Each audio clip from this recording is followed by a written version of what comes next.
बाद रहस्यमयी चित्र कक्ष की पहेली। ग्रेस्टोन नामक शांत गांव में, जहां जंगल फुसफुसाते थे और नाले गुनगुनाते थे, वहां एक अनोखा स्कूल था, बेल्विक अकादमी फॉर द इनक्विजिटिव। इस स्कूल की विशाल लाइब्रेरी के नीचे छिपा था एक ऐसा स्थान जिसे अधिकतर छात्र जानते भी नहीं थे। एक बंद कमरा जिसे केवल कुछ लोग चित्र कक्ष के नाम से जानते थे। 12 वर्षीय ईरा वेलिन ने इसके बारे में कई वर्षों से अफवाहें सुनी थीं। कहा जाता था कि यह कमरा रंग बिरंगे चित्रों से भरा है। यह केवल उन्हें खुलता है जो 3 परीक्षाएं पास करते हैं, और सबसे महत्वपूर्ण बात, जो अंतिम पहेली को सुलझा लेता है, उसे वह चीज दिखाई देती है जो किसी ने आज तक नहीं देखी। ईरा को पहेलियां उतनी ही पसंद थीं जितना पक्षियों को आकाश। उसके कमरे में पहेली की किताबें, कोड, पजल्स और लॉक बॉक्सेस भरे हुए थे। जब उसने 2 शिक्षकों को रंगों की चाबी के बारे में फुसफुसाते सुना तो उसका दिल जोरों से धड़कने लगा। उसी रात वह लाइब्रेरी में चुपचाप घुस गई। लाइब्रेरी के सबसे नीचे, पुराने एटलस की एक शेल्फ के पीछे, उसे एक धातु की प्लेट मिली जिसमें 7 रंगीन बटन थे और एक मिटता हुआ शिलालेख। चाहो जो रंगों की दुनिया में जाना, पहले समय का क्रम पहचानो। भोर को लाल, रात को नीला, संतुलन को हरा, प्रकाश को पीला।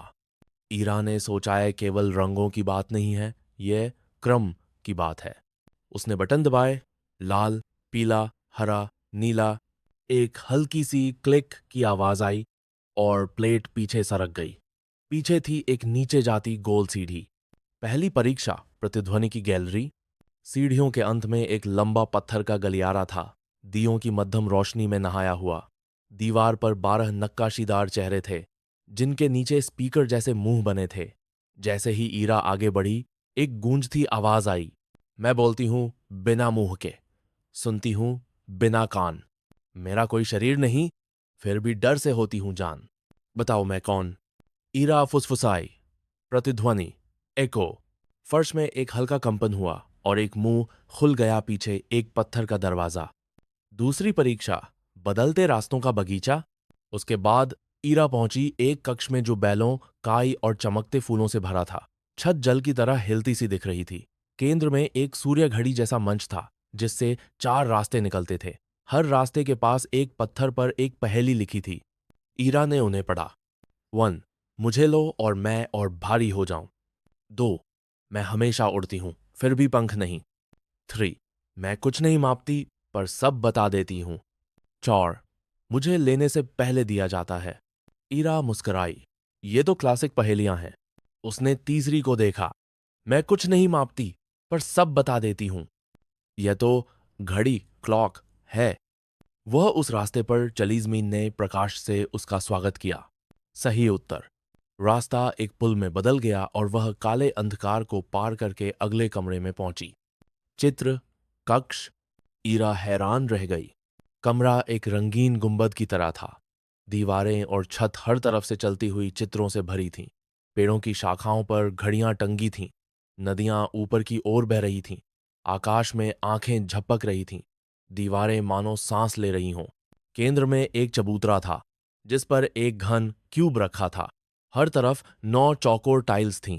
यह दिखने में रूबिक क्यूब जैसा था, पर हर टाइल एक चित्र का टुकड़ा थी।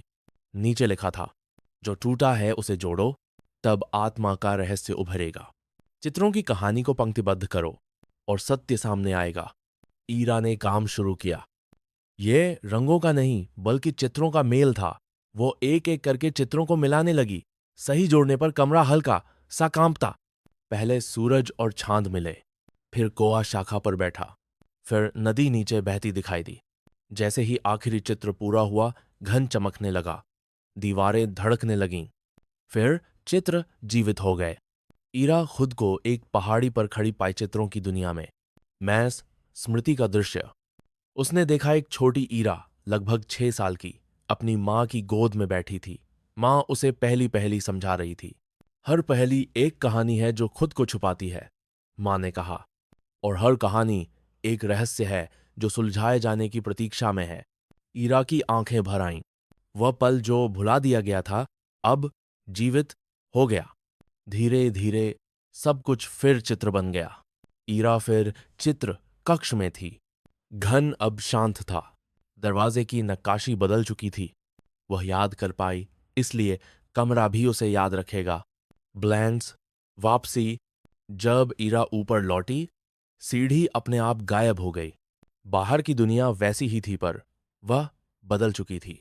बेलविक अकादमी के गलियारों में चलते हुए उसकी पीठ पर बैग में घन रखा था। उसकी आंखों में एक चमक थी, क्योंकि अब वह जानती थी चित्र कक्ष ने उसे चुना था और उसने उसकी पहेली हल कर दी थी। कृपया इस चैनल को लाइक और सब्सक्राइब करें।